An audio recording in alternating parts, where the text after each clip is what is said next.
Lalu di sini anak ingin mengkritisi hadis dari ikhtilaf ummah. Mengkritisi ikhtilaf ummati rahmah. Gimana mengkritisinya? Gini. Ayat Al-Qur'an kan sudah jelas. Berapa banyak ayat Al-Qur'an yang menjelaskan jangan kita saling berbeda. Jangan kita ikhtilaf. Jangan kita bercerai-berai. Kan gitu. Jangan kita bercerai-berai. Wa'tasimu bihablillahi jami'an wa la tafarraqu. Kalian berpeganglah teguh. Gitu. Berpeganglah teguh kalian dengan tali Allah, jangan kalian bercerai-berai. Hadis ikhtilaf ummati bertentangan nggak dengan ayat? Bertentangan. Ayat menganjurkan kepada kita untuk berpegang dengan tali Allah, jangan bercerai-berai. Nah, bercerai-berai di sini bukan masalah dunia saja, semuanya. Lalu firman Allah yang lain apa? Wala tanaza'u fatabshalu wa tazhaba rihukum. Jangan kalian tanazu. Saling bertikai. Saling berbeda sehingga mengakibatkan kepada peperangan, mengakibatkan kepada permusuhan. Apakah itu dikatakan rahmat? Hadis tadi bertentangan dengan ayat ini lagi. Kan gitu, ikhtilaf ummati rahmah. Kan gitu.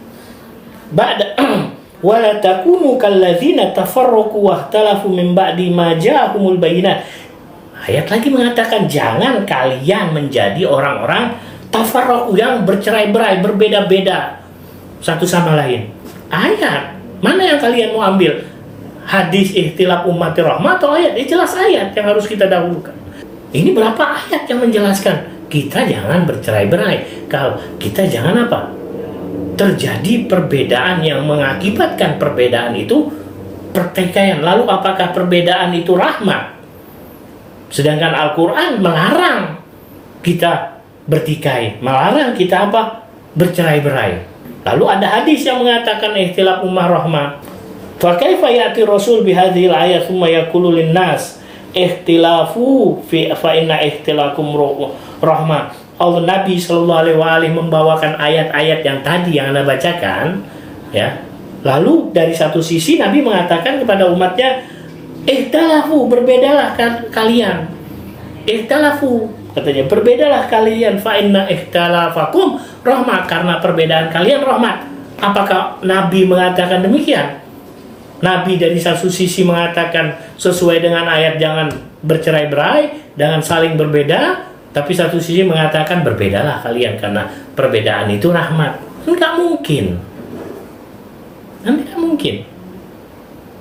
Secara akal nggak bisa. Bukan hanya secara akal saja. Seayat sudah jelas mengatakan. Wa'tasimu bihablillahi jami'an wa la tafarraqu. Disuruh kita bersatu. فبمقتضى هذا الفهم للحديث لا يجب عليهم أن يتفقوا لأن اتفاقهم واجتماعهم نقمة.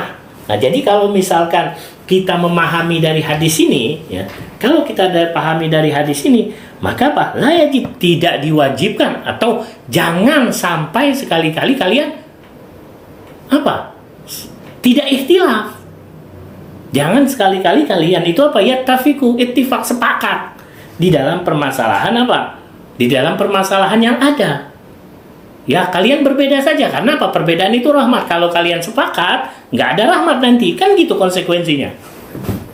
Jadi seakan-akan hadis ini mengajarkan umat Islam suruh berbeda, suruh saling berbeda, suruh saling jontoh-jontohkan, kan gitu. Mengklaim, memonopoli satu sama lain. Kan seakan-akan hadis itu seperti itu. Kalau kalian sepakat, nggak ada rahmat. Kalau kalian berbeda, ada rahmat sesuai dengan hadis, kan gitu. Apakah yang mau kalian pegang itu hadis atau ayat? Ya terserah. Kalau secara logika, secara akal, ya Al-Quran yang harus didahulukan, kan gitu. Ya Al-Quran jelas nomor satu. Wa man raja ila fakana al-wajib alaihim an yahtalifu fi kullil masail hatta ta'umur rahmah al-mufarriqa li abna'il Islam ila mazahib mukhtalifah. Jadi maka seakan-akan ikhtilaf itu wajib. Karena apa? Ikhtilaf itu akan melahirkan rahmat, kan gitu. Konsekuensinya dia sangat seperti itu. Ikhtilaf itu wajib. Karena apa? Akan menghasilkan rahmat. Dia apa? Di segala permasalahan-permasalahan yang ada. Karena apa?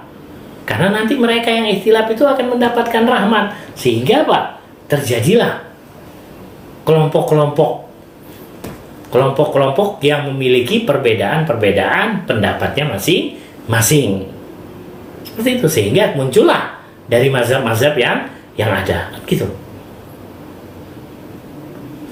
Fi hadhil ayyam min hilafihim fi tazwizi rajul al-Hanafi bil mar'ati Syafi'iyah, sehingga para pengikut pada saat itu karena terjadi perbedaan yang sangat mencolok, yang sangat kompleks sekali antara Syafi'i dan Hanafi, sehingga apa? Kalau terjadi pernikahan antara laki-laki Hanafi dengan perempuan Syafi'i, yaitu mereka mengatakan nggak sah.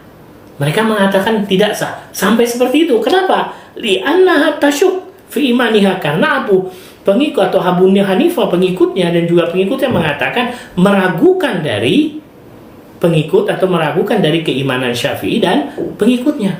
Bayangkan, itu berbeda. Itu konflik yang ada pada saat itu. Mungkin sebagian ikhwan baru mendengar. Silakan baca